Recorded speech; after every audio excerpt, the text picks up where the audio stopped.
talk about the chakras, which are a main subject in Tantra Yoga. And Tantra Yoga is the main branch of yoga, which is mostly looking at the energy aspect of yoga. The Supreme and the entire universe actually are made out of consciousness and energy. And while the consciousness is never changing, always staying the same, the energy is ever changing, and in that way never changes because it's always changing. So in a way all yoga is Tantra Yoga, because consciousness, you can't change it. So what can you do? All yoga actually works with the energy. But still one can say that Tantra Yoga is very focused on working with the energy, while many other types of yoga are focused on dropping the energy and focusing only on consciousness, not in trying to change it, but in trying to drop everything else, to stop thinking, to stop moving, to stop breathing, to stop anything until only consciousness remains. Tantra Yoga, we more try first to harmonize the energy so that it becomes more easy to drop it. In that way, Tantra Yoga in the end also has the same objective, harmonizing the energy until one can drop it and only consciousness remains. But so it's a little bit a different approach. And Tantra definitely works very much with the subconscious mind. I have explained already many times, we think that we are in charge of ourselves. We think that we are thinking what we want to think, but the truth is that most of the things that we do or think, they come out of our subconscious mind, and we have very little impact on it, very little control of it. So in our subconscious mind, there are many frustrations, fears, good memories also, intuitions, real deep thoughts, all kinds of stuff.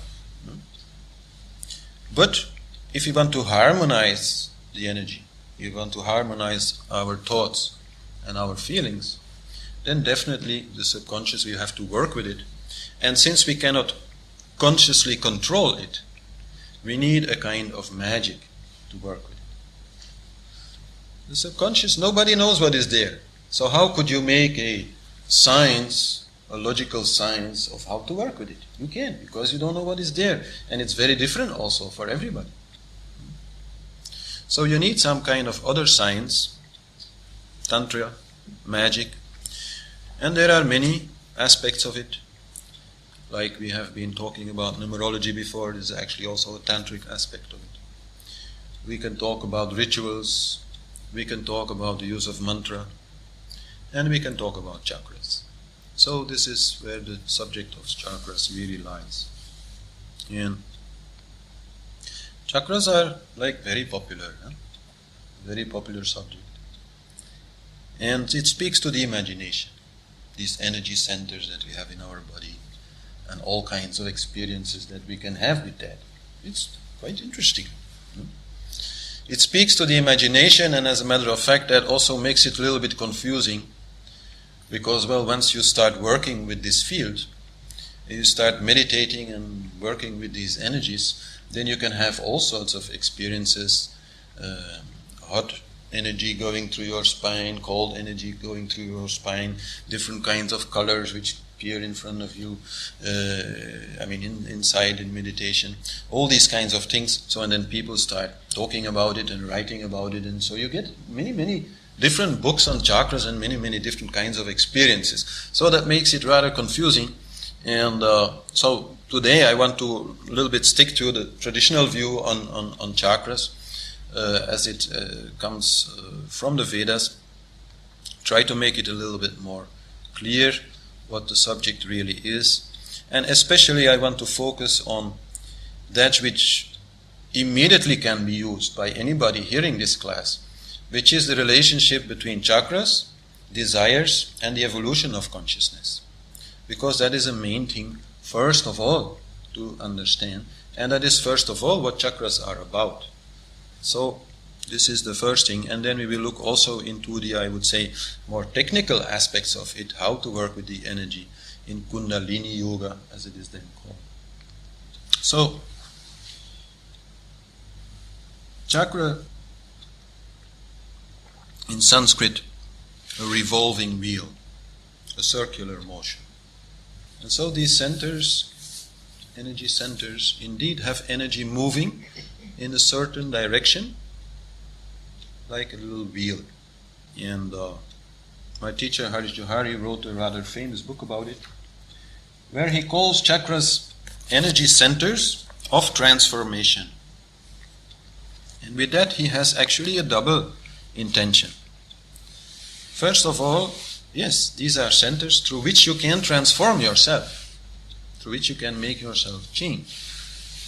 But also, by their very essential function in our system, they are centers where energy is changed, where energy which is maybe more physical, more gross, is transformed into energy which is more subtle, more mental, and more spiritual. So, in that way, one can say that the chakras are on the interface between the subtle bodies, meaning mind and the subconscious mind, and the physical body. And these energy centers are created because of the relationship, the interaction between the life force, the prana, that we inhale through our breathing, and the elements out of which our body is made.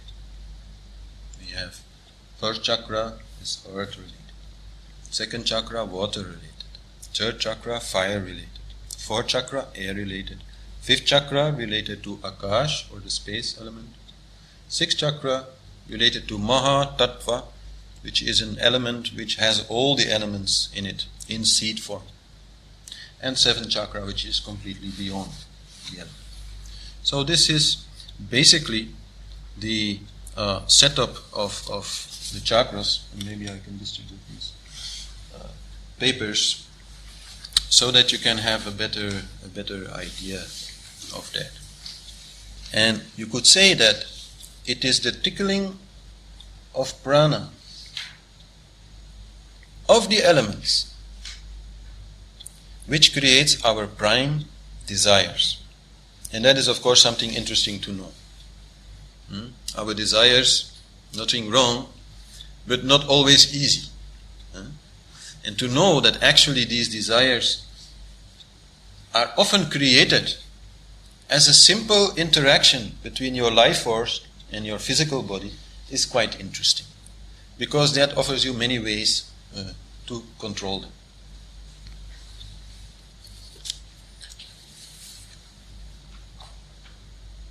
The desire related to the earth element is the desire for security, and that is the main desire of the first chakra. The earth element is our physical body. The essential fear of our ego is that this physical body will die.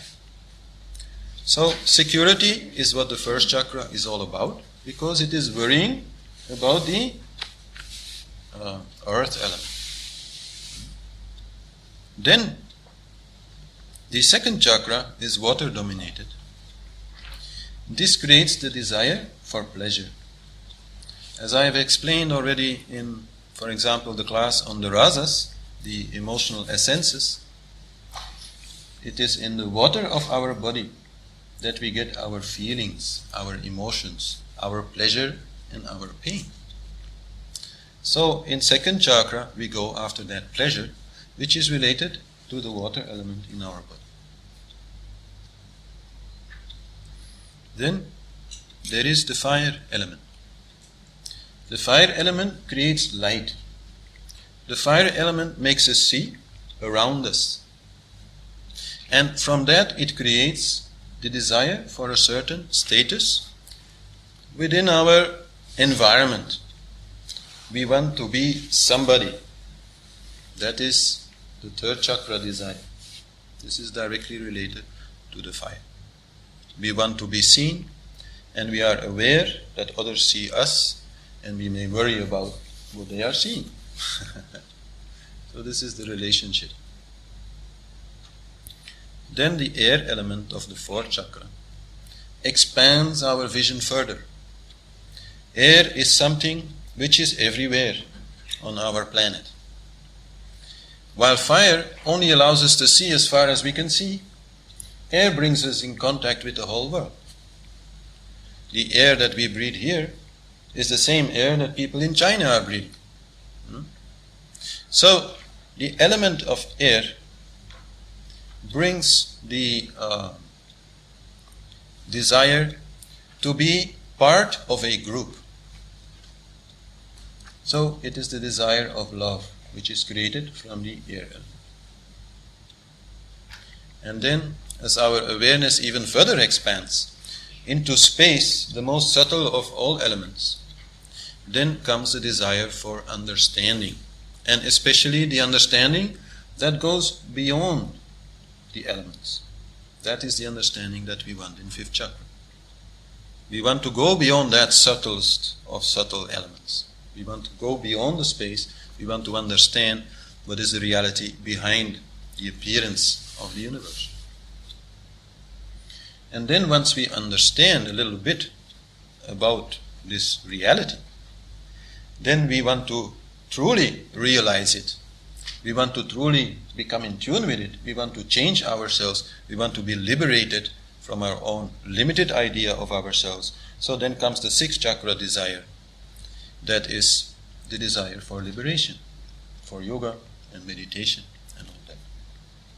Until that, at last, brings us to the dissolution of our own individuality and the disappearance of the idea that there is a problem and that we need to have some desire to solve this problem.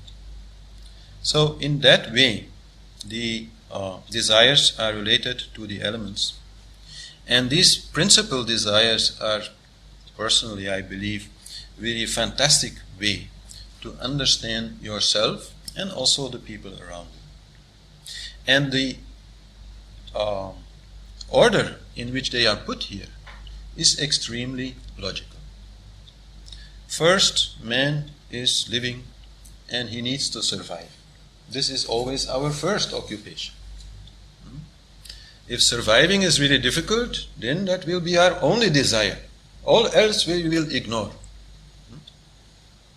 But then, once we reach a level where our survival is not so much a question anymore, when we have done all that hard work to have a job and a house and all these things, then after the days of work, we want some fun.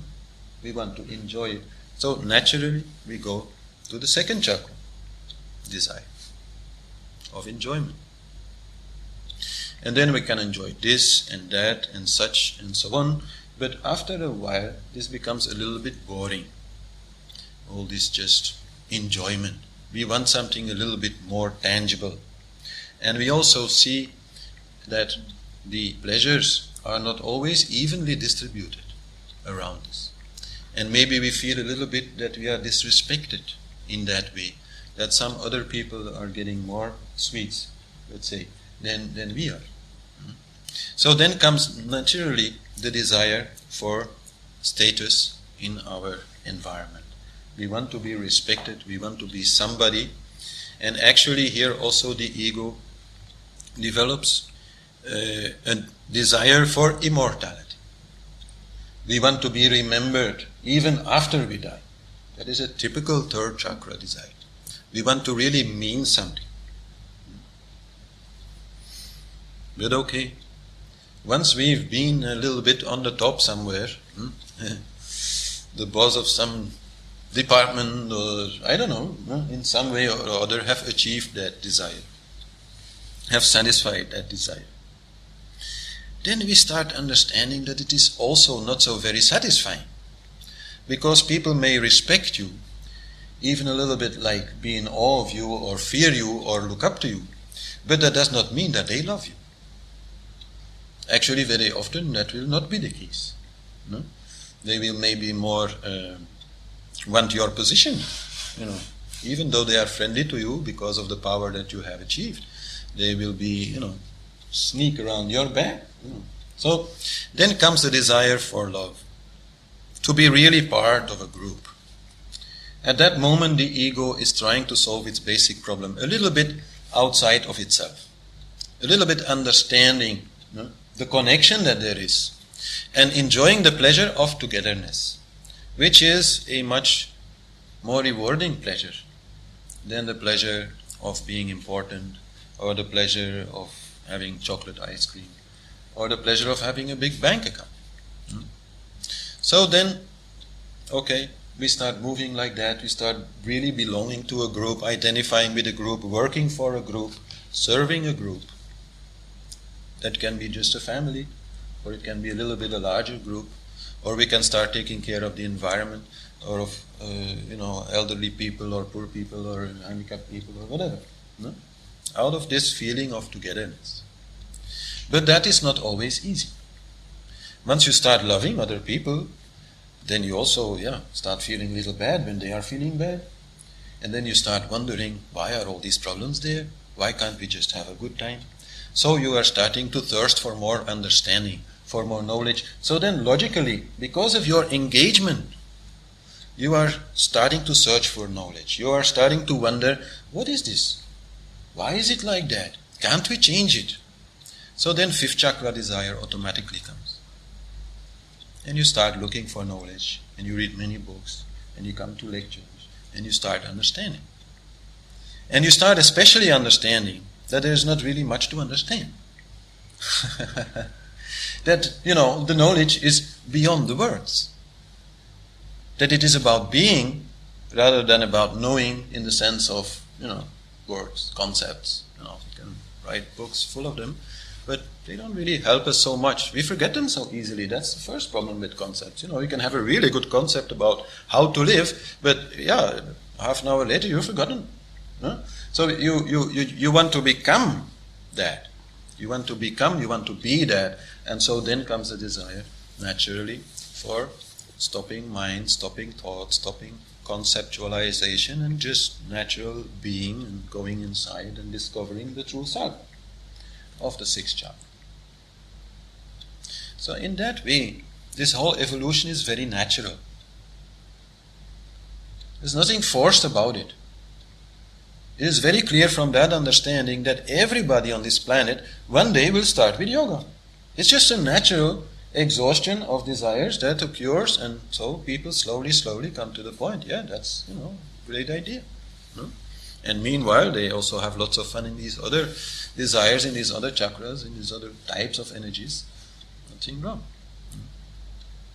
And then interesting also is to see this column there, which says the age that is associated with each chakra.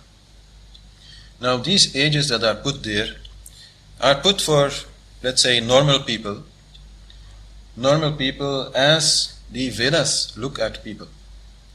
So in a way they are a little bit super normal or superhuman because, this is quite a fast evolution that is described here. And most people don't get that far. What is quite natural for a child of 1 to 7 years old to be mostly involved with the idea of security. They want to be with their mother and father. They prefer to be at home in an environment that they know. And they very carefully, can move out of that, but only if they feel really comfortable and secure. So the first chakra desire really is mostly present there. And then after 7, then comes more also the desire for enjoyment. Then the child will start developing certain tastes, start liking this, not liking that. It will be, a different thing. It will be the start then, of enjoying the senses more. And then around age 14, the really, stronger development of the ego comes in. Of course, the ego is already there in first chakra. There it is worried about the security of the body. It is there in second chakra when it wants to soothe its hurts by, little chocolate or some nice music or whatever, So, and in the third chakra, it really starts to think that the solution is in the ego itself. So that is why the third chakra is so related to the ego. So that is really in puberty, when young people start developing a personality, start really paying importance to what other people think of them, to how they look and how other people appear to them, and whether they are cool or not, and all these things. And that normally lasts till about age 21 or something around that, where naturally speaking, the heart chakras should start operating a little more. And they should really start associating more with the group and really find more pleasure in this togetherness of the fourth chakra. But obviously, quite a few people even don't get that far. Many people live in their first three chakras predominantly and will be motivated mostly from there. Some people will actually be mostly motivated from first chakra on. Only be interested in survival. Nothing else much is of interest to them. Some will mostly stay in second chakra. Some will mostly stay in third chakra. Some will move up into this fourth chakra awareness. And then around age 28 here, if I'm right, my glasses, I don't know all these things by heart. 28, 29, then fifth chakra development should start.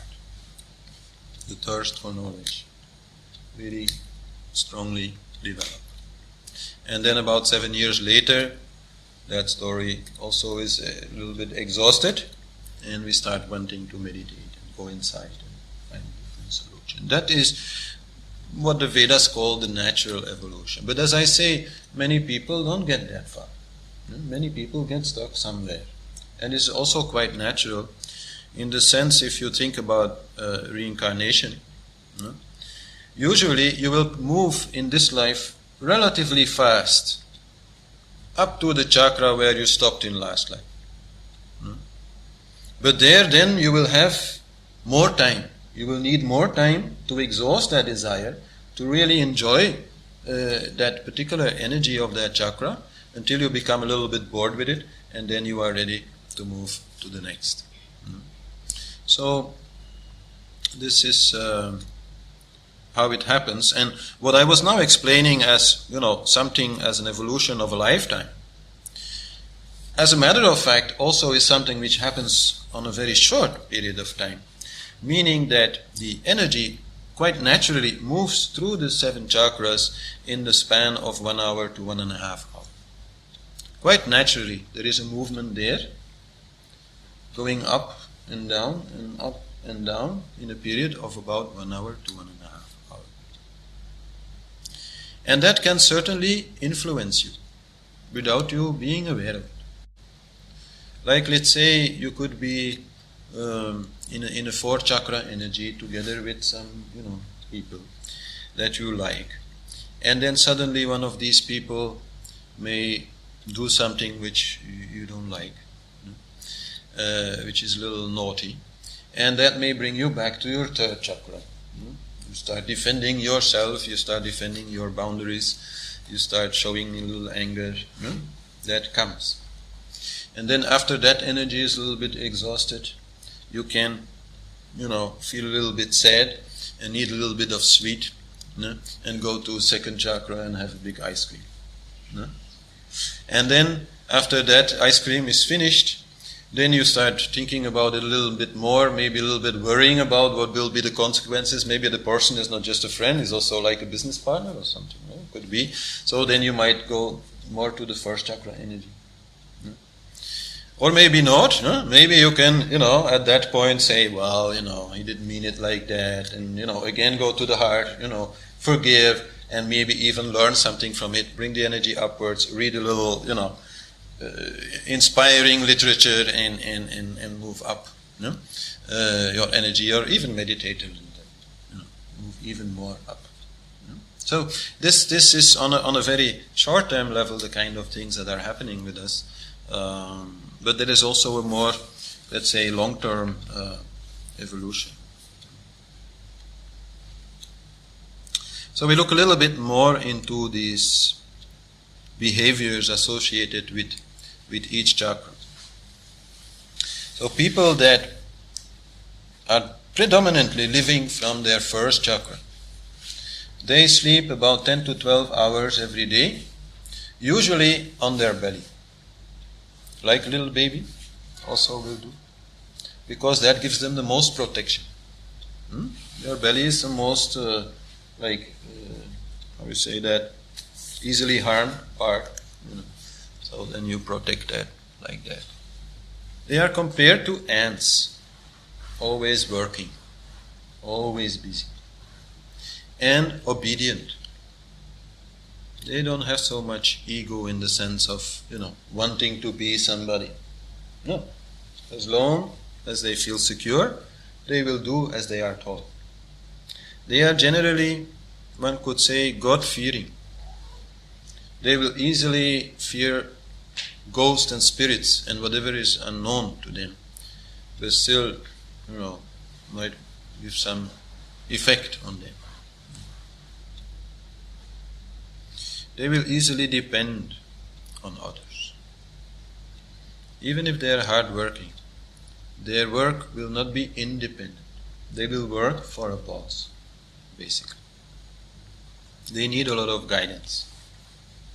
They are, one could say, young souls, not yet so long in this game. A little bit like children, in a way, but not in the nice way. More in the way that they are needing lots of support. And greed is their main problem. They don't understand that security is not something that can be obtained. Or not at least, in having a big bank account or a big house or a third car or, all these possessions. All that can still go. However much you have of it, Maybe there'll be next bank crisis and all the money in your account will be worth nothing. It's possible. It happened in quite a few countries. So that is a main issue. They are liking always to count their money, to see their money grow, and they get a feeling of security from that. And they can become very violent if they feel that this money is threatened, that whatever they have built up in terms of security is threatened. A little bit like a dragon sitting on a pile of gold. Also very dangerous. If anybody tries to steal just one little coin, the dragon will become furious. So they are a little bit like that. And they are obviously also very afraid of death and disease. So they can easily worry about that. Whenever they have little something, they can easily think, maybe I have cancer or I have this or brain damage, whatever. So this is the typical first chakra person. Then the second chakra person sleeps 8 to 10 hours in the position of a fetus, fetal position. Compared to the animal, the butterfly, always flying around from one flower to the next, a little honey here, a little nectar there, That is the typical second chakra person. Bhoga, only there for enjoyment. Hedonistic. In a way we can say that our society also is largely operating within the first three chakras. We are very much pushed to create a lot of security and money and insurances and all these things. And then you are very much pushed to consume a lot of things that are entertaining and, giving pleasure. And you are also pushed, even not to such a big degree, to reach a certain social status if that's what you want. And people, of course, who are famous, VIP people, they are people that other people look up to, and then they read into magazines, about the lives of these people. So this is main culture at this moment. Anyhow, so People who are mostly involved with second chakra are involved with sex, drugs and rock and roll. No? Enjoyment of the senses, but not only enjoyment of the senses, but also enjoyment of mind. Enjoyment of mind largely means fantasy. They love fantasy. They love stories, they love movies, they love theater, and they love just sitting around and thinking. Just having their mind going to this and that, flying saucers, and whatever, fancies their interest, they will get into. So they are a little bit like daydreaming. And one of the things that they also like to dream a lot about is about their own heroism. They like to be heroes. They like to think of themselves as knights or princesses or something like that. And they have all kinds of stories in their mind about that. They are very romantic because the romance is the main thing of second chakra. No? And I'm not saying that in a negative sense or anything. No? Romance is the main thing, and it is the fantasy element of mind which allows it. And so they become interested not so much by their public image at large, but by their appearance towards those people to whom they are attracted. Usually of the opposite sex, sometimes same sex, whatever these days possible. But that little bit of ego is also there. Looking nice and attractive. And, it's different from third chakra, but it's already a little bit there developing. More specifically to that person to whom we feel attracted. It is also the chakra in which we are very occupied, or can be very occupied, with art and beauty. And in that sense, it is a very beautiful place, where we can play music and paint and cook great food and all these things of culture. They also belong to second chakra, although obviously in art you can also include other chakras. Like in spiritual art, we will try to include the fourth chakra, fifth chakra, sixth chakra elements also in the art. That is certainly also in art in general the case. And to develop good taste is very important in second chakra. It's the main subject, you could say, of discussion among people that are mostly dominated by the second chakra. The good taste and something new. Oh, that is also nice. So that is enjoyment.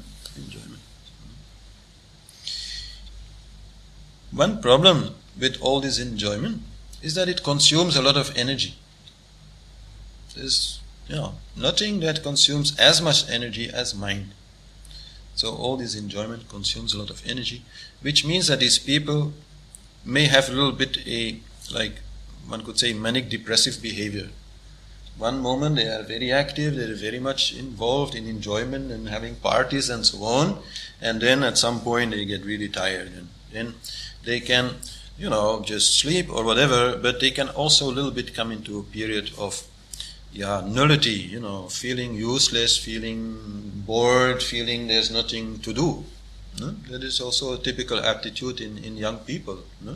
Lots of energy at one point, and the next moment, they don't want to do anything. Nothing is nice or important enough to get out of bed for. So that's also typical second chakra kind of behavior. Then third chakra, there we sleep the 6 to 8 hours, and mostly on the back. We are no longer afraid. We are big persons, so we sleep on the back, belly open. It's a very different position, psychologically. And the animal associated with it is the cobra. Putting the head up, everybody sees, don't take me for granted. The relationship with the third chakra, which is the navel chakra, can also be understood when we understand that the navel is the gravitational point of our body. It is the center of our body if you look at the matter of our body. If we are moving properly, then we move from this area, our body. This is something which one learns in martial arts, to move from the hara, from the center of the body. Then the body's movement will be the most efficient. So this is also very much to do with the ego, or you could say with self-confidence, no? Because the chakra is basically about self-confidence. Nothing wrong with that, nothing wrong with believing in yourself, nothing wrong with doing something purposefully, with having, the power to do something, to achieve something. And in that way, third chakra people can achieve a lot. They have big organizational qualities. They can really get things done. First chakra people, they can get a lot of things done in the sense they can work a lot. They can work the most of all. Number 3 will most let other people work. The third chakra people will most let other people work and direct them and organize it in such a way that everything is happening in the most efficient manner. So they are not so much proud of their muscle. First chakra people are proud of their muscle. Second chakra people are proud of their beauty. Third chakra people are proud of their intellect, their superior power, their superior mind power that they have to organize things. That is a third chakra person. So they have lots of ambition, can be relatively prideful, have a big idea of themselves. And one of the things that is good for them and which can bring them a little bit to a higher level is charity. Very often when they reach a certain importance in society, society will appeal to them for charity. This is a natural thing. You organize some event for poor people and you go to the rich people and ask them if they want to support it. So then those people may support some charity, basically out of their ego, basically out of their idea of being somebody important. Yes, sure, I can manage to give some money for this good project, no problem. But then something strange happens, that is, it gives them a good feeling. Outside of the good feeling they might get from, seeing their name as the main sponsor of some event, it gives them a good feeling. And this can be for them a step towards the fourth chakra, towards the love, towards expanding their consciousness on a big level. So this is typical third chakra. Then fourth chakra, sleeping 5 to 6 hours on the left side, typical. Compared to deer in India, they are seen as animals that have much love. Basically because they have such beautiful eyes, I think. I mean, deer, of course, they are really nice people, although, a male deer who is angry also probably is, very dangerous. But generally deer, when they look at you with their big eyes, it's like, they're very sweet, they're very gentle. And that is the nature of a fourth chakra person, to be very friendly to everybody, to be caring for other people. And of course, this is a little bit a process. This grows. But generally, these people come across as being very gentle. The fourth chakra, in a way, is in the center of all the chakras. 3 chakras are below, 3 chakras are above. And of course, it is logical to think that 7 chakra is the most important chakra. But this is not the truth. 4th chakra is the most important chakra. 4th chakra is the chakra of balance, of the middle, in between all these different levels. And that does not mean that we do not have also to move upwards, but only in the end to return to 4th chakra. And that is also where the self naturally resides. In the heart chakra, there is like a little bit another chakra inside. And inside that, the lotus of the heart, it is called, lives the self. The self does not live here. The self is here. That is your real center. It can move up. In meditation, it can go to the hollow space in between the 2 brain hemispheres and reside there in total peace and without any other disturbances. That is the good. thing of, going there. But when you there have learned whatever there is to learn there, then you come back here and then you start living from the heart. So the heart opening is a very important thing. To many mothers it happens when their first child is born. Even to many fathers, though there the effect of the hormones and so on is not so strong. But still for many mothers this is what changes. What also can change it, for example, is if you are having maybe some accident or some kind of disease which puts you in hospital for, like, say, a couple of months. And you start understanding more about suffering. And because of your own suffering. And because you understand more about suffering, you start seeing more of the suffering around you. And then suddenly you start connecting to other people. That is also a very typical way in which people make this shift. But as I said, it's also just a natural process that, after being somebody important and realizing the limitation of that, you want to just be part of the group. You want to be together with other people. So these people will easily be devoted to something, some cause, some religion also. Devotional practice to them comes easy. All arts become very easy for people with open heart chakra.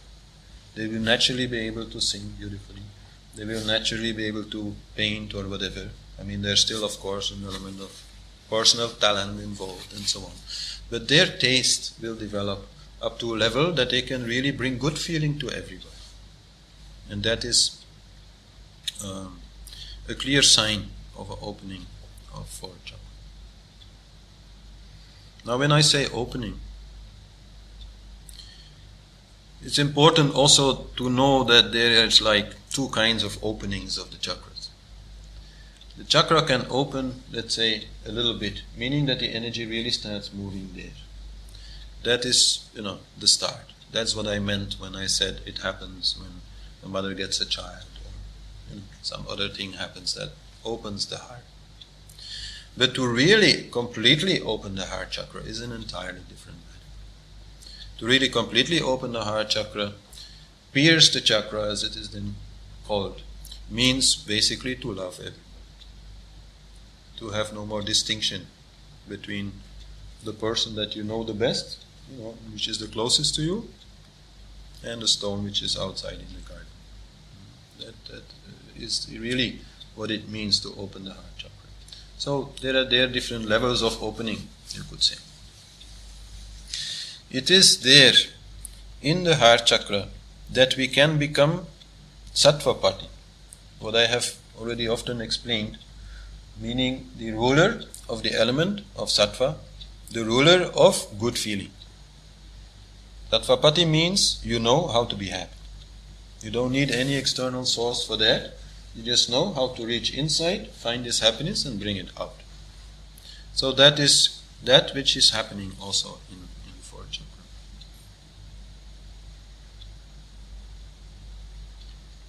Then fifth chakra. There sleep is 4 to 5 hours, changing signs.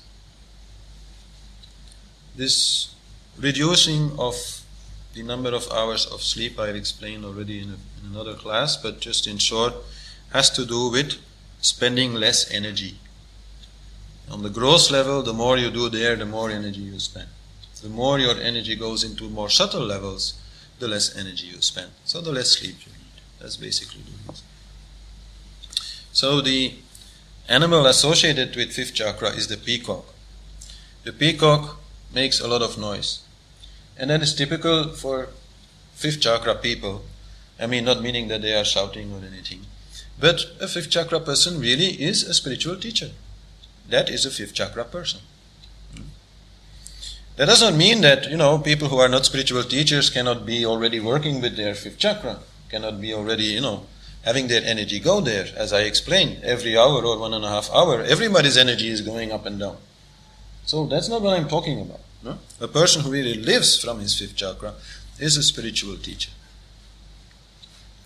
Like a peacock, showing beautiful, scenery, the tail behind, and talking, explaining. That is typical fifth chakra person. Themselves, they try to live in a simple way and think in a good way. Simple living, high thinking. That is a typical attribute also of fifth chakra person. They are themselves maybe talking a lot, but not so much anymore looking for that kind of knowledge, but more looking for the absolute knowledge which is behind all that knowledge. But still, the passing through the throat chakra, through which we speak, the expression of whatever one has learned is essential to really end that learning process. By explaining it to other people, you really get even a different level of understanding. Until, you don't need anymore to understand, and you can go beyond. So, at some point, teaching is essential. In whichever way it happens, it doesn't have to be anything official like here or something, but you become a person who inspires others, who teaches others, who helps others by knowledge, by giving them knowledge. Basically, people living from fifth chakra are not very worldly. They have to be a little bit careful, also to pay attention enough to their first chakra, to their bank account, and the other, parts of their being, which all are staying active. That is important. Then a sixth chakra person, as I explained, it goes beyond the elements, goes beyond the knowledge. It wants union. Union of everything. Union of male and female is a main aspect of sixth chakra. And male and female, I don't mean so much in terms of being a male or a female, but mostly in terms of the merging of emotion and thought. The merging of action and inaction. The merging of lunar and solar. All these opposites must be brought together. In this sense, Ardnarishwara, the half Shiva, half Shakti, is the ideal symbol of that. You have to bring also in that way your male and your female side together and become in union one, singular, move in a straight line. That is sixth chakra person. A lot there has to do with seeing as the seers are seen. No longer knowledge on the level of words. Knowledge as seeing in deep meditation. Meditation is the primary activity of a sixth chakra person.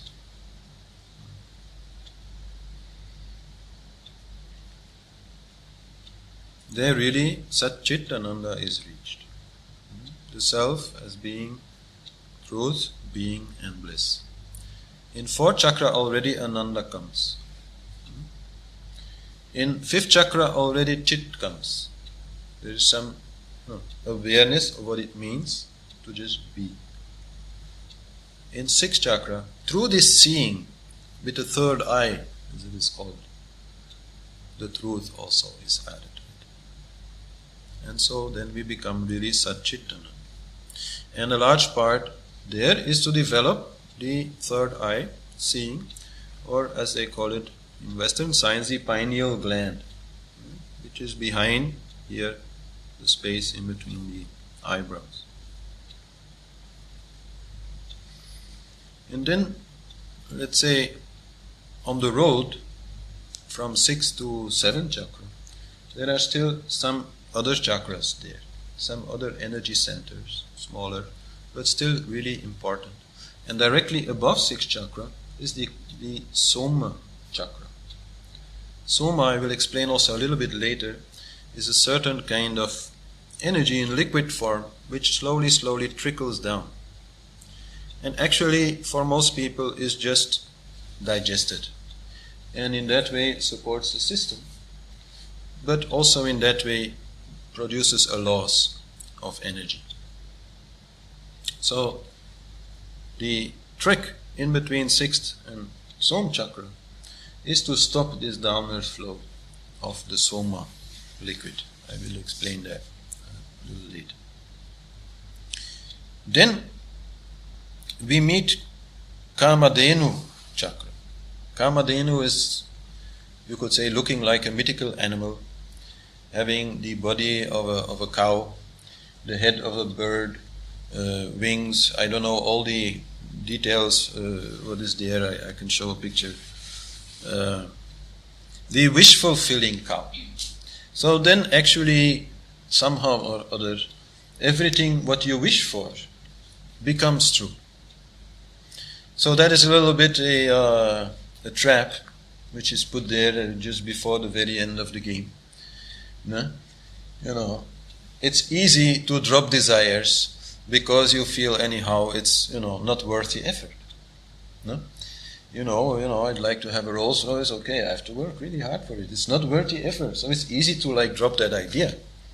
But if your desires are realized just like that, just because you think about it, then it may be a little bit more difficult to drop the desires. But still, you have to say, oh dear Kamadhenu, thank you very much for offering me anything I want, but I don't want anything except, the divine. And move forward. Until then, we reach another sub-chakra there, which is called Kameshvara chakra. And actually, Kameshvari and Kameshvara are Shiva and Shakti. They're the real union of the male and the female, in the sense of the union of consciousness and energy habits, just before reaching seventh chakra. There they are coming together. There they are one, undifferentiated, appearing only as one. Until then, seventh chakra is reached, liberation is attained. At that point, there is no more individual left. The person may still respond to his name out of, habit, and why not? But truly, there is no individual left. There is no preference anymore left. They call it guna tit. Guna means quality of energy. Tit means beyond. They are beyond all qualities of energy. It doesn't care to them if it rains or if it's too hot or too cold, or if people are nice to them or not, or bad music, good music. All that is totally beyond their perception. They are completely merged with the Supreme Consciousness. This is the story of the chakras in terms of evolution of consciousness. Now you all may be thinking, where am I? And truly, most people that are following yoga classes are having their energy distributed from first chakra to sixth chakra. This is very logical. To really already be completely beyond first chakra means that you have totally no care for the health of your body, totally no care for your bank account, totally no fear of dying, totally no fear of running out of money and not having anything to eat. If you have that, okay, then your energy is no longer, interested in your first chakra. If you are completely disinterested in any sensual enjoyment, in a cup of tea, nice music, any beauty, anything aesthetic around you, then okay, then you have indeed left the second chakra. That's not even something that I personally see as an achievement. It's just something which happens at some point. You're just bored with it and you leave it. And then again you move upward and so on. So really moving out of those lower areas, I would say, higher up, that is, nothing. First thing is already to move your energy also up, so that you also become aware of the possibilities and the actual higher enjoyments that are there in these higher chakras. Now, when we talk about high and low, you have to be a little bit careful. First of all, it must be very clearly understood that however high you go, you can still fall pretty low. That is very clear from all kinds of stories that are told about saints, which, somewhere at least are beyond sixth chakra, somewhere, in between sixth and seventh, clearly showing CD meaning special powers, having achieved certain magical powers, but at the same time may still have some desires left down there. And that is very clear. I knew a very beautiful sadhu. He was like 80 years old. Sweet as hell, became like, sadhu at very young age. And then, really, such a beautiful person.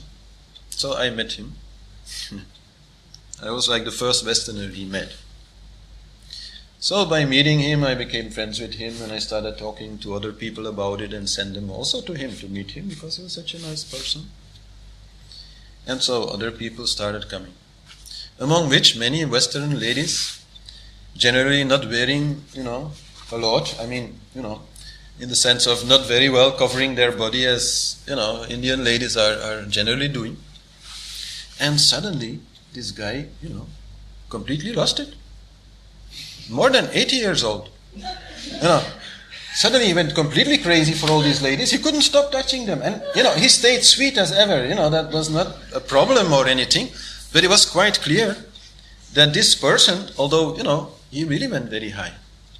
But still, by becoming sadhu at a very young age and not being involved at all in that sort of second chakra game, still had some desire of the second chakra left. So if you find in yourself that you have some desires left there in first chakra, in second chakra, third chakra, and so on, please go ahead. Satisfy your desires until you become disinterested. I mean, desires are of two kinds. Some desires are just fantasies of the mind, of the conscious mind. Mind thinks, it would be nice to have this. Yes, let's have that. Those are very easy to drop. They are very easy, But the desires of the subconscious mind, they are more difficult. They cannot just be meditated away that easily. I mean, yes, to some extent, but sometimes in meditation, it happens that people, again and again, in their meditation, come upon one of these desires. And they can't move forward. Always this desire comes and takes them out of their meditation. Again and again and again, and they do the practice and they're very, sincere and honest about it, and still again and again, this comes. Well, then very clearly they have to go out in the world and satisfy this desire and get rid of it that way. That is the little bit different view that Tantra has, in a way, that Tantra Yoga has on the subject of desire, compared to many other kinds of yoga, which seem to say, just drop it, everything, it's just, you want to be like a dog, you're a human being, drop all these things. Tantra doesn't look at it that way. Some of these desires, you have been born for. I explained that in the class on karma and reincarnation and all that, how, we take birth with very specific desires in mind. Some big karmas, as they are called, some really very important desires, and then some others attached to them. So, you came here for that, have it. Otherwise you will have to be born again. Very simple. For that desire. So, that is the understanding that also comes here with the chakras. So, if at some point in your life, you feel, okay, I've done some yoga, done some meditation, reached something, very nice, but now I really want to have some, rock and roll, why not, start a band and, have some real fun on the stage, because I really always dreamt of doing that, I really want to do that, I really, find very much pleasure in that. Please do. Drop your yoga for 10 years, for 20 years, I have no problem with that. Enjoy yourself until this desire is exhausted, and then you can again come back to something else, whatever you want. So don't feel anything moralistic about that whole story, and especially not the higher and lower idea. This is a natural process. This whole world was not created for becoming enlightened. Enlightenment is just the last level of the game. The first level of the game, like with a computer game, First level of the game is the level of the first chakra. The second level is second chakra. And then at some point the computer says, and now you may enter the third level. Okay, let's have an ego, let's be somebody, and so on. And it goes on and on and on until you reach the last level. And now your job, your task in this level is to become enlightened. Okay, let's have fun. That's also fun, and have that. So this is how the world, the universe is organized. That's why it is created. So play the game, Lila, the game of life. Actually, it needs a bit more about what happens at death. At death, you are leaving your body through the channel that relates to the chakra in which you have predominantly lived. So some people will actually leave their body from their anus if they are first chakra dominated. Others will leave it from their genitals when they are second chakra dominated, and so on. So this is also an indication when a little blood comes out, or when a person dies, a little blood comes out of the nose, then probably they have left from that place. This is how it is said. And only the highest saints, they can leave from here. It's like the end game. No more returning needed today. But for all those others, when they leave in that way, they go to a certain place which also relates to the chakras. When we sing in Gayatri Mantra, Om Bhur Bhuva Svaha, then Bhur is the physical world. People who are mostly living in the first chakra will quite rapidly, after dying, again take birth in the physical world. They will not really actually leave the physical world. People who are more active already in second chakra, they will go up to the astral world, the world of dreams and thoughts and all these things. And then the people who are already living from third chakra, they will have earned a place in heaven, the first heaven. Om Bhur Bhuva Svaha. Svaha. And then there's others. There's Maha, Jana, Tapa, Satya, other levels that relate to the different chakras. And the higher these levels go, also the more teaching we get. The more we can get in contact with like spirits of saints, or what we usually call deities, gods, devatas, that. Now, within this evolution of the chakras, there are three main knots, three main blockage points. The first knot is the knot of Brahma, Brahma Granthi, this is called. This knot is situated in third chakra. To go beyond Brahma Granthi means to go beyond the world of names and forms. As long as you are only going up to your third chakra, then your main occupation is with that which you can touch and feel and see and so on. To go beyond that is, to untie the knot of Brahma. In fourth chakra then, we have the knot of Vishnu. Brahma is the creator of the phenomenal world. Vishnu is the preserver of the phenomenal world. So, Vishnu Granthi means to go beyond the idea that you are responsible for this universe, for its functioning, for its preservation. In fourth chakra, this is a little bit a problem. We start being involved with everything. Oh, that's very nice. And we start wanting to change, things for the better. Fantastic, nothing wrong. But it is only becoming wrong when we start feeling unhappy because of it. Because we don't have control over everything. We can't just change everything. Some people are just in their first chakra. They're not going to jump out of it, because you are playing a nice tune. It's just not going to be. It needs time. There's a development going on. So, this fourth chakra problem of love is a problem of being too much attached to the results of your actions. It is very, very good to live in Dharma. It means to live in harmony with everybody around you and try to do good. That is very good. it is very bad to expect it to work. That is dissolving Vishnu Granthi. And to go beyond that, to go beyond expecting anything of what you are doing, is to untie the knot of Vishnu. And then in 6th chakra, there is the last knot, Rudra Granthi, the knot of Shiva. Shiva is the destroyer. Shiva is the one who wants to destroy the ego, destroy the individuality, and bring us to unity and to cosmic consciousness. Now, there also in 6th chakra, there is a knot. And this knot consists of thinking that there is a problem which needs a solution.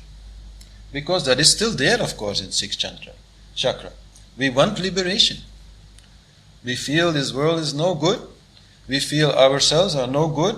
And we want to get out of this ego and find liberation. So, to really pass through 6th chakra, we have to stop wanting enlightenment. We have to accept whatever comes. We have to just let it happen. Then it can happen. As long, like in deep meditation, as long as we are still trying to lose ourselves, we cannot lose ourselves. We have to stop the trying, because that's the doer. We have to stop the doer. We have to drop the doer.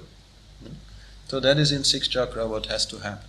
This going beyond all this doing, trying, just be. So in a way, these 3 knots show the main tasks in this evolution that is represented by the chakras. And in fact, there are many other knots.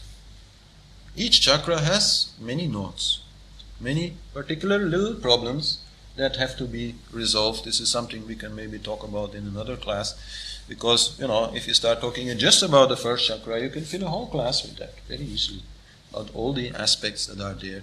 Every of these lotuses of the chakras has petals, and the number of petals, gives you a lot of information about the different issues that are there in every chakra. Now, on this sheet of the body, I can just mention it, that the chakras also are related to a particular location in the body. So, 1st chakra, first of all chakras are located in the spine. And so when I say the 1st chakra is located above the anus, it means above the anus in the spine. Nothing to do with the anus. Only to do with the spine. 2nd chakra above the genitals, nothing to do with the genitals. It's to do with, that place in the spine behind. Then 4th, navel chakra, heart chakra, throat chakra, 3rd eye, and crown chakra here on top. There are also 5 sense organs related to those chakras, and that's because of the relationship with the elements of the chakras. The earth element is the only element with a particular smell, so it is related to the nose. The water element is essential for taste, so it is related to the tongue, is related to the 2nd chakra. Fire element is related to seeing, so it is related to the eyes. The air element is related to touch. That is how we know that there is air, because if we move our hands, we feel the air touch our hands. So that is related to skin. And then space is all that is needed for sound to travel. So sound is related to the ears, and the ears are related to the 5th chakra. And then beyond 5th chakra, there is no more sensory organ related to it. And then we have certain work organs related to the chakras: the anus for the 1st, the genitals for the 2nd, the feet for the 3rd, hands 4th, and mouth 5th. And mouth speaking. Hands for caring, feet for, purposeful movement, going somewhere, movement of the body. Genitals for sensual enjoyment, and anus for grounding. So, but what I mostly want to say is don't think from this overview, which is like a very typical overview, that the chakras are in the physical body. They are not at all in the physical body. They are in a channel of the subtle body. But there is some relationship to the physical body. But clearly the earth element, it is everywhere in our body. The earth element is not only in the spine near the anus, So that way of thinking of the chakras being, like physical things in our body is entirely wrong, according to ancient Vedic texts. A lot of modern research is focusing on finding this gland there and that gland there, and then thinking, oh, that gland, yeah, that's the third chakra, and that gland is the second chakra. There's nothing to do with glands. There may be relationships with glands, but it's nothing to do with glands. It's to do with nadis. Nadis are channels of energy. There are about 72,000 of them, according to Vedic science. And some of them are more gross channels of energy, like nerves. They are also nadis. Like meridians that we use in acupressure, lymphatic system. All those are channels of energy of the more gross level. It is not there that the chakras are. The chakras are in the much more subtle nadis of the mental bodies, the mental body and the body of the subconscious mind, Vijnanamaya Kosha. And the main one, the number one, absolutely, is called the Sushumna Nadi. The Sushumna Nadi is located inside the spine, but this must be seen on a, beyond the body level. It starts below the first chakra at the base of the body and moves through the central channel of the spine upwards, and then it comes to the just below the sixth chakra, where it will create two branches. One branch will go behind on the head up to the crown chakra, and the other one will go inside the head, more to the front, but not really in front, more inside the head, reach their sixth chakra, and then go up. That is the Sushumna Nadi, and the main Nadi in Kundalini Yoga. The main Nadi actually in any yoga. Then two more Nadis are really important. We're not going to discuss every 72,000 of them. Two Nadis are very important, are called Ida and Pingala. Ida and Pingala, Ida is lunar, having cooling energy, and Pingala is solar, having very hot, more male kind of energy.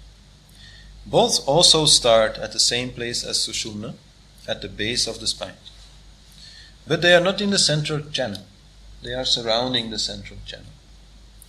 And they go like this around the chakras,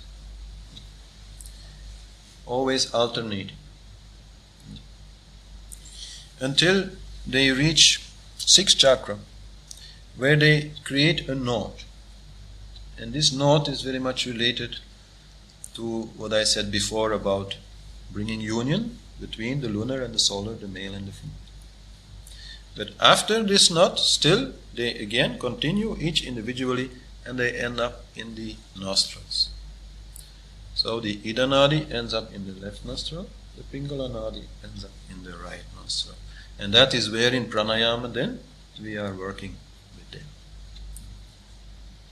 Ida, as I said, is lunar, so is more calm, more healing kind of energy. Very important for the health of the body. Purifying and magnetic in nature. Cool. Pingala is more active, is more about self-confidence, it's more male, fiery, electric. Those are the three main nadis involved in Kundalini Yoga, but there are many others also important. Every sense organ has a main nadi that then relates to the rest of the nadi system and the chakras that connects to the chakras. Actually, all sensory input through these nadis has a certain effect on your energy and on your chakras. So sensory input definitely can change your desires very easily. It will affect you. Now, in this 1 hour or 1.5 hour period that I was talking about before, when the energy goes to 6th chakra, automatically the 2 nostrils will become balanced. I've explained this before. If you take a deep breath through your nose, you will feel that on one side there's more cold air, on the other side there's less cold air. That means one nostril is dominant. For example, in my case, left nostril is dominant. But after 1 hour, 1.5 hour, you will have like about 10 breaths where automatically there will be Sushumna opening. And the energy will start moving in the central channel, Sushumna channel. But this is only for a short while, only 10 breaths. But at that moment you might experience a little bit more of peace, a little bit more of balance. Your energies will be effectively balanced. You will not be either very lunar, either very solar. You will be more in a neutral energy. And this story is the main story of Kundalini Yoga. Kundalini Yoga is also called Laya Yoga or Maha Yoga. There are many names for it. Kriya Yoga is also very much based on Kundalini Yoga. There are many different traditions. But basically, there are 2 approaches to Kundalini Yoga. One which is forceful and the other which is not or less forceful. And the forceful tradition mainly uses pranayama. I will talk a little bit in detail, but the basic idea is that through pranayama exercises, a certain kind of energy called Kundalini energy can be used to open the chakras, let's say, by force. This Kundalini energy is present again at the base of our spine. It is like a serpent which is asleep, coiled up there. It's usually shown. And through pranayama, the serpent can be awakened and the energy can move upwards. But that upward movement of energy is very different from the general upward movement or downward movement of energy that I was talking about before. No? The energy, as I said, it moves upward, downward, and partially also through the central channel, the Sushumna channel, quite naturally, every hour, 10 breaths. But the Kundalini energy moving up through the Sushumna actually is a very different thing. It is a nadi in the nadi. It's called Brahma nadi. There's like a very fine thread within Sushumna through which this Kundalini will rise. So this is the basic idea. That sort of rising of Kundalini energy can also happen through extreme emotions. Both agreeable and disagreeable emotions can produce such effects. And it also happens to anybody who is going into samadhi. So, in that way, this forceful method is not really needed. It is just a help. Anybody who can go into samadhi will also have automatically a rising of this energy up to a certain level that he can manage. Spiritually speaking, manage.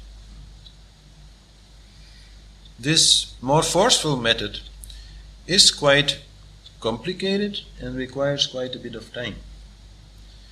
Actually, because Hari Johari was writing this book on chakras, often people would come to him and ask him, "Oh, can you teach me Kundalini Yoga?" And he would also say, yes, you come to India, I'll teach you. And then people were very happy. And then he would ask them, "Oh, and how many years do you have?" Because really, to learn that more forceful method requires many details. And well, you probably could do it in 2 years if you're a really good student and putting all your energy into it. But it's really quite a lot. And I'll just explain a little bit what I am talking about. First of all, there is a period of purification, which are called the kshat karmas. This involves things like dhoti, where you are swallowing a long piece of cloth. You may have seen that on YouTube. You can see the really long piece of muslin cloth, and you have to learn to swallow it so that it goes completely into your belly, and then afterwards you again pull it out. You've not seen that? Yeah, on YouTube you can see. It's quite a strange thing to see. But so it's only one of the very first basic things in this kind of yoga that you have to learn. You have to learn to draw up water through a reed from your anus, and in that way learn to clean your intestines from inside. You have to do the neti, the nasal cleaning. That is actually not so very difficult. You have to do a lot of tratak. Tratak means staring into a light, usually a flame, lamp, in which you have to stare without blinking your eyes for a long time until the eyes start watering and you can close them. I mean, that's also an exercise in itself, which is necessary to more develop the third eye and the pineal gland. So it is a purification there. There is noli. This is like a very special belly exercise where you are learning to work with your muscles of your belly, because that you will need for some of the advanced pranayamas that are then coming afterwards. So basically, you have to be able to roll your belly muscles at will. I can't do that. And then another one, Kapalabhati, is more known, I think. This is like the very strong breathing, bellows breathing, like that. No? But for a long time, because it's also very purifying on the energy level. So that's something to learn it, and to do it takes several months already, just that stage. Then certainly during that period and also after, you will be expected to respect all yamas and niyamas of Ashtanga Yoga. I'm not going to explain what all that means, but for example, it means you may not lie, you may not become angry, dishonest in any way. There's many things there. Certainly no sex, no drugs, no rock and roll. The whole sensory input has to be largely blocked out. Minimum contact with other people, being very much in your own world. So that's not so easy for many people. It's easy for a week, but months, years, more difficult. And then start the actual pranayama exercises, where you first of all start playing with the nostrils, creating this sushumna breathing. It's more like something which you can consciously control. And then the second part will be kumbhaka, meaning you have to be able to stop breathing for a very long time. 2 minutes is a minimum. 4 minutes is okay. So that also takes some time to develop. Very good practice. And then you have to start practicing certain locks in your body. There are basically 3. One is where you draw up your anus, so with your anus muscles you are completely drawing up, which is something which will be needed to shake this snake, make this snake become awake. You have to be able to completely draw in your belly so that you kind of push your navel against your spine, which is another lock, because the idea is you are moving the energy upwards, and then you're creating a lock so that it can't go down again. So that's basically what is being done there. And then the third lock here is in the throat, where you push your chin against here, so that also here you can stop the downward movement of energies. And all these things, so the holding of the breath and the performing of all these exercises has to be done together in a certain sequence. So it's quite a difficult thing. Other things that will need to be learned is Shambhavi. This means that you can turn your eyes upward so that they are looking, to the third eye, up in the brain. Kechari mudra, also very important. Kechari mudra means to swallow your own tongue. No? Well, if you can stop breathing for a long time, it's not such a big issue. No? To swallow your tongue. If you can stop breathing for a long time, it is a big issue. So first you have to learn that. And often even this little muscle here is cut to make it more easy to have the tongue go out. And even the milking of the tongue is done to make it longer, like more flexible, and all sorts of funny things. And then there is yoni mudra. This means that you are not only able to push upwards the anus, but also the genitals. You have to be able to push them up together. So this is another mudra. So by doing that, you can start working with this Kundalini energy. Actually, by doing that, the prana, the purer energy, you could say, must come in contact with the apana. Apana is the prana energy in your lower body. And you have to bring it up, and for that it also has to be sufficiently pure. So it means you have to have good bowel movements and a good health and all these things in order to do that, otherwise it's not very healthy. And then when apana and prana come together in the heart area, there is a tremendous combustion going on, tremendous energy being created. Explained now by modern scientists as prana being more negative ions and apana being more positive ions, and you bring those together and it creates like a big fireball. And so it is that energy which is then used to awaken the Kundalini and make it move upward. And then through these locks and different things that you have learned, you can keep the energy there and always push it further and further and further up. Now, that sort of exercise, of course, also has its limits. I have said it before. If you want to go beyond first chakra, you have to leave all fear. All care for your body and all that. That is not something that can be happened only by some energetic gain. The only thing that this use of energy, this change of energy, this upward movement of energy can do for you is to give you a temporary experience of what it would be to be without that fear, or to be without the desire of the second chakra, or to be without the desire of the third chakra.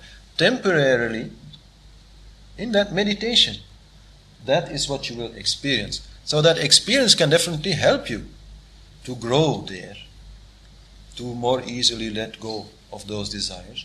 But it is certainly not only an energy problem. It is also a problem of your own consciousness, as I said, of your subconscious. So it is a great help. All these things are a great help, but in themselves not sufficient. And that is also very typical that then people, have a temporary experience which is very, very spiritual. They come out of it and feel, now I have really realized this, or gone beyond that. And they continue their life, but slowly the old thinking, the old feeling, the old desires come back, because the energy is again dropping. So it is a very special, very clever, very acknowledged method, Kundalini Yoga, but it is also in a way limited. It is limited, and in that sense one may also look at the less forceful ways to make the energy move upwards, because then if it moves upwards, it will be more logical that it also stays there, because somehow we are not pushing it, we're just helping it along a little bit to move upwards as our own consciousness is moving upwards, and then achieve more steady growth with maybe a little less work. Kundalini Yoga, I think, from what I explained, is quite a lot of work. It's Not impossible for a householder yogi to do, but difficult for a householder yogi to do. It's better if you have the time, to say, okay, 2-3 years, with a good teacher, and there I can learn and do it and achieve whatever can be achieved, and then whatever else comes after, I'll see. Yeah? Enlightenment is not a guarantee. Surely not. No? But moving forward quickly, that is relatively guaranteed if you follow that sort of method. No? Because the Kundalini energy is extremely purifying, can really clear out many of your knots. And then, okay, if you want to again make these knots, that's up to you. No? But you can also leave them untied. No? That's the main thing. What are then these less forceful methods? This we see a little bit here in this sheet called the tools for the chakras. It means the working with the colors of the chakras, the shapes of the chakras, and the sounds of the chakras. So, to the first chakra, the color yellow is attributed. Second chakra is bluish white. Third chakra is bright red. Fourth chakra is a smoky green. Fifth chakra is a smoky purple. And sixth chakra is a bright white color. Now this may amaze some of you who already have been reading about chakras, because you have heard about other colors. You have heard about the rainbow colors. No? They start with first chakra red and second chakra orange, and then they follow the colors of the rainbow up to seventh chakra. Now, well, I am not saying they are wrong, but these colors are the colors that are seen in meditation when your energy is in that particular chakra. To meditate upon those colors is a clear way to bring your energy up to that level. It works both ways. Now, as to those rainbow colors, I must say my teacher used to get quite upset about it. I mean, not really, but he could go on about it for a long time, how he had really researched ancient literature for any reference to that system and never found it. So I am not having any personal opinion there, but just to explain why here you find different colors than are usually used. And some people explain it by saying that those colors are more of a therapeutic kind. So if you want to use color therapy on people who have particular problems in some chakra, then those colors might be useful. But these colors here are meant for meditation. And then we use also those particular shapes, like the square for a first chakra, circle for a second chakra, triangle for third chakra, hexagram for fourth chakra, crescent for fifth chakra, and then a circle with two like flower petals on the side for the sixth chakra. And so we color those shapes with the colors of the chakra, and then meditate upon these simple geometric images, and at the same time using the sound of the chakra.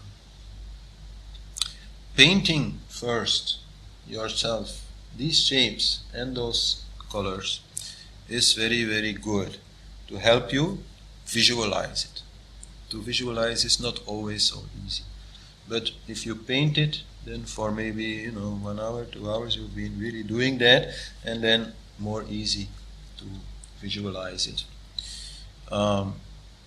Now, once I went to a class where they were also working with the sounds of the chakras, and they were going on like this: lang, vang, rang, yang, hang, om, and then again first chakra.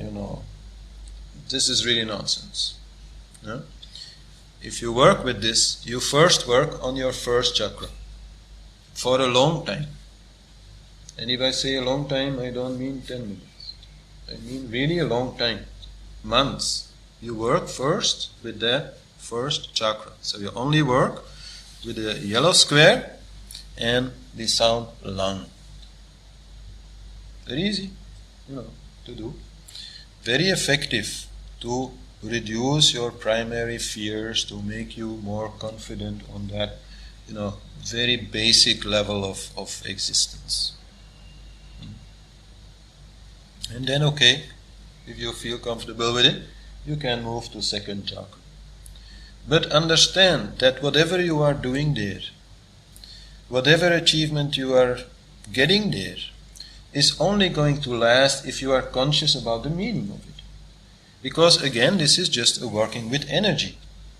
By spending, let's say, half an hour with that shape and that sound every day, will have its impact, definitely. Will have its impact on you, will allow you to change, but you will still have to want to change. You will still have to be conscious. So when you're working with the sounds and colors of the first chakra, then you have to be very aware about what that means and work with it also in other ways, in your life.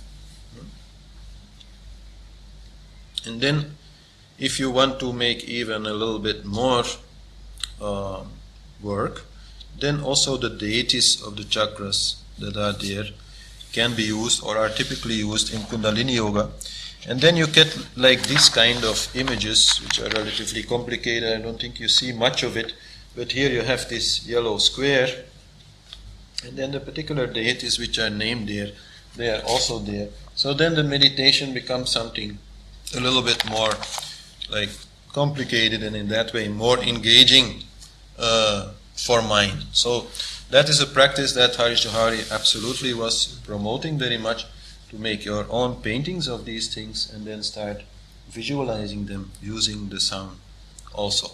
And when you do that, if you can have also the sound of the element on which you are working near you, then that is very good. Or if that element can be very present, like to work on first chakra in your garden where the earth element is more dominant, that is very good. To work on second chakra with some water running, some little fountain or whatever, is very good. To work with third chakra when fire is burning, very good, and so on.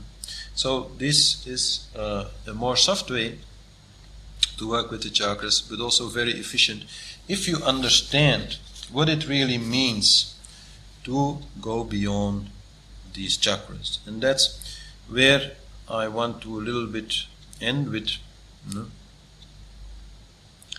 That is, what kind of attitude can you have? Now, when it comes to first chakra, security, as I said, there is no security. But there is one kind of security which is really giving you security, and it is self-sufficiency. Self-sufficiency is a very simple thing. It means that you decide once and for all, I am not going to be lazy. If some work needs to be done, then I'll do it. It doesn't matter which work. So this is not about building a career and building a lot of property and so on. All that can go, all that you can lose from one day to the other. But the one thing you cannot lose is your ability to face life and to just do the work that needs done. If it means you can do a really nice job, okay, then you do the nice job, of course, why not? But if it means you have to sweep the floor or, do whatever to earn your living, you will do it just like any bird will every day fly out of its nest and find something to eat. That is, the same thing.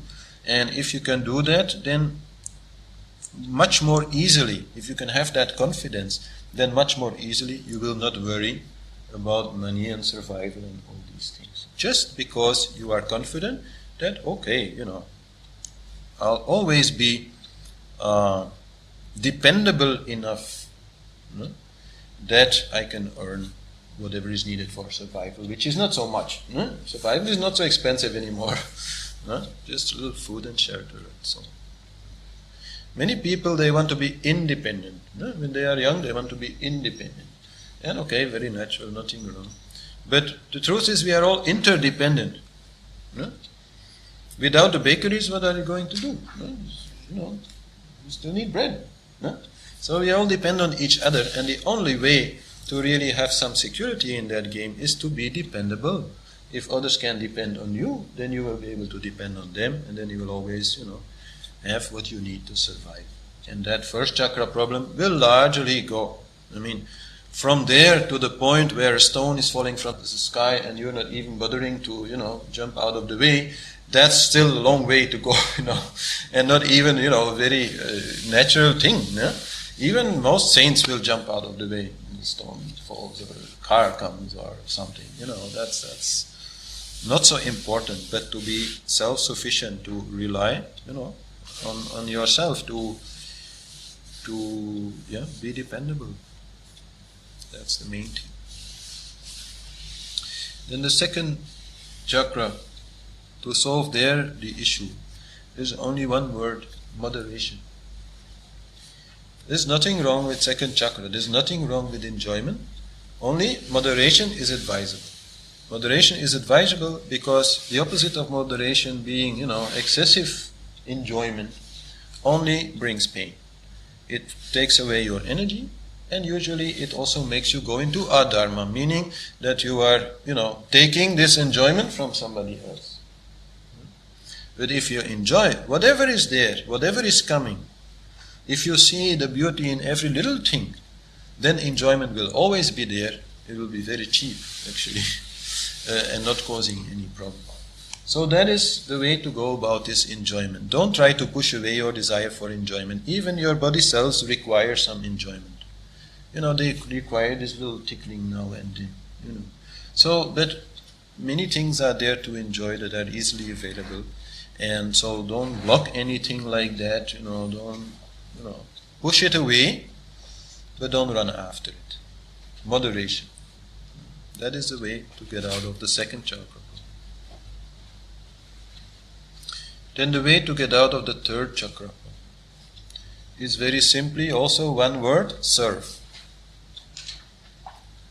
Even if you are king of a country, even if you are the boss of some, organization, or even if you're just the lowest person on the social ladder in an organization, it does not matter. Just serve, and you will get the recognition that you require. Because, you will be useful. Because you will be intent on serving. It is a great liberation to get rid of this whole idea: I need something, and whatever I need comes first and is my first preoccupation. Most people feel that they need to feel like that in order to be happy, in order to get somewhere, in order not to be, treated wrongly by other people. But it is a prison. It is a prison. Once you live only to serve others and take your enjoyment from there, everybody will like you, everybody will care for you in return. That will happen. And so we will have that position, without that position itself being an issue. Live for others and others will live for you. That's the third chakra solution.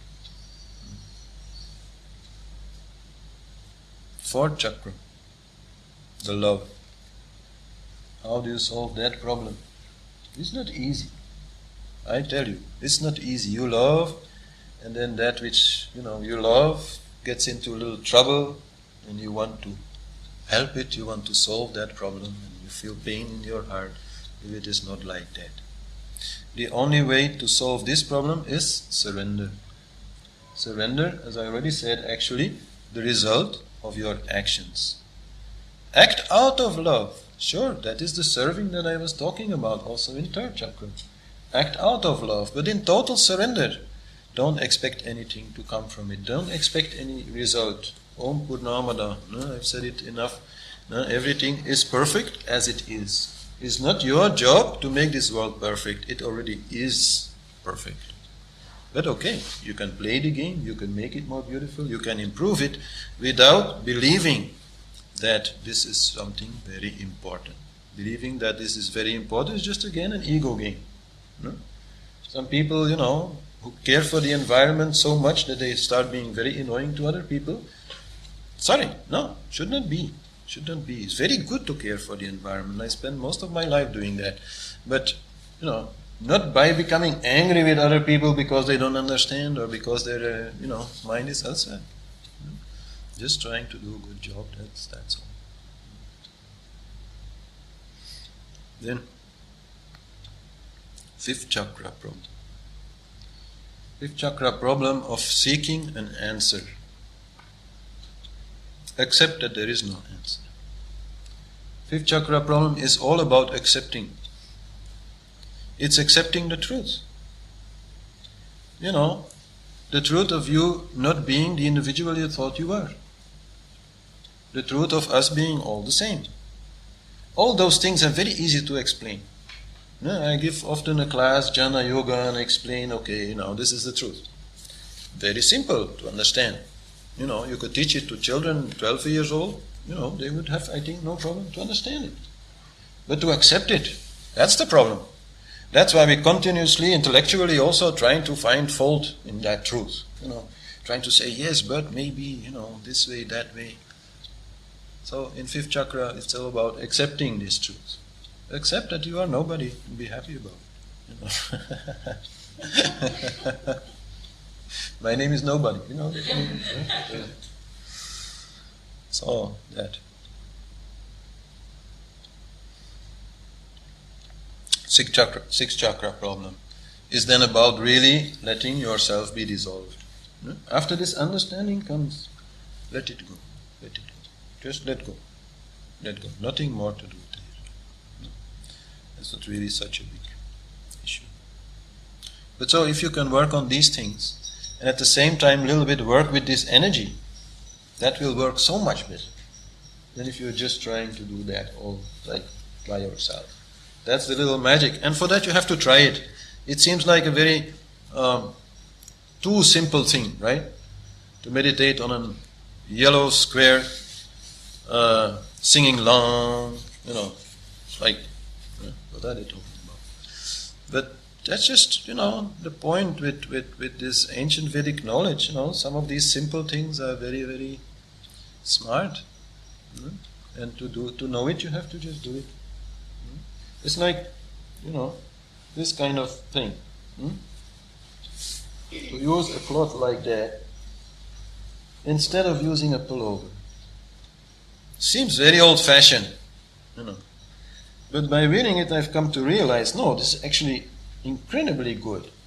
Because this way you can really completely regulate the temperature. If you're wearing a pullover, then, you have everything covered. No? And okay, I always use pullovers with a zip, so that at least I can open them and close them. Because sometimes it's a little warm, so then you want to open it, but you don't want to take it off completely. You want to, a little bit open it. But still then your arms are in it. So it's not so practical. This is unbelievably practical because all the time, even unconsciously, you can change it. It can cover any part, it can hold it like this. And even the legs, where necessary. But then when it gets a little warm, you'll see me doing like this, and a little bit like that, until maybe it falls down, and so on. It's just an unbelievably simple thing, but very efficient.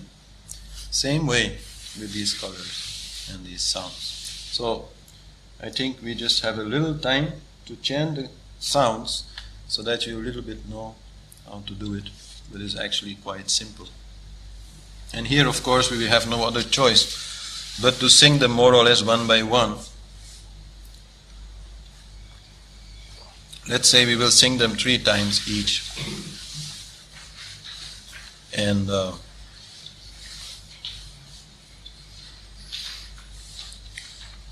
so the idea here is to sing them relatively long. Don't make a competition, but still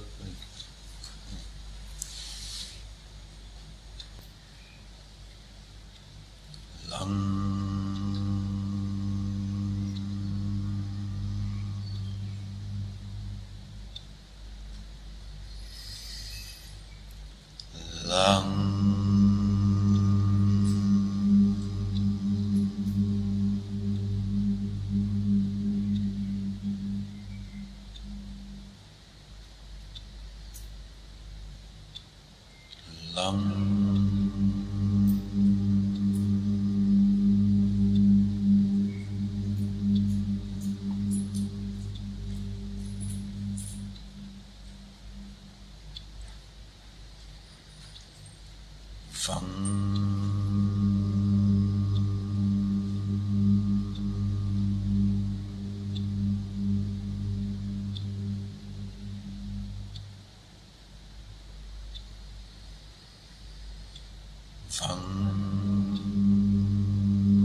Last one I was forgetting to explain. Visarga is not really a sound you can make with your mouth. It's more like the sound of breath inside. So when you get to Seven Chakra, you tell me. explain a little bit more. But anyhow, the idea of working with these sounds is not only by chanting them out loud.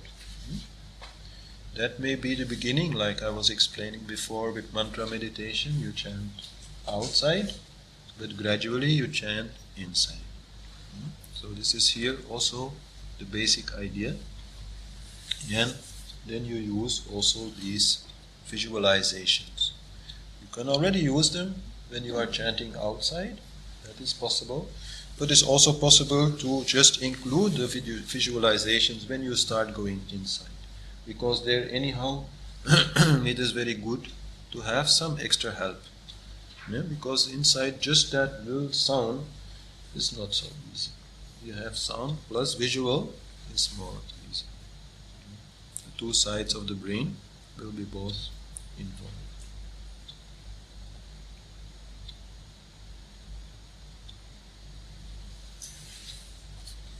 So,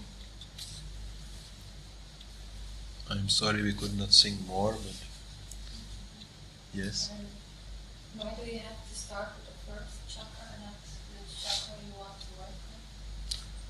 Well, that is also possible. If you say, oh, I really need to a little bit, work on my fourth chakra because I so much care about other people that I'm running out of money. Can have, or whatever. No? Sure, no, that is correct. If you have a particular reason, you can work on a particular chakra. If you want to become more self-confident, for example, being a little shy maybe in public, work on your third chakra. Nothing wrong. No? To a little bit strengthen your fire there. No? Nothing wrong. You might eat even a little ginger with it. May help. Sure. If you're working with second chakra, drink lots of water. Purifying that element by lots of water and, having a real water cleans. So all these things are possible. But if you are working more like, let's say, in a methodical way, building up this kind of meditation, then you start with first and then go to second. Move upward from there. Yes. Especially if you want to work also in the more tantric fashion of working with these deities, these different shaktis that are mentioned there are named as doorkeepers. They sort of, block the door to move beyond the chakra. So to work with Dakini and Lakini and Rakini and all these other ladies can also be very helpful. A little more difficult for us Westerners to understand. But once you go into it and you really understand what they mean, then sure, you will be able to work with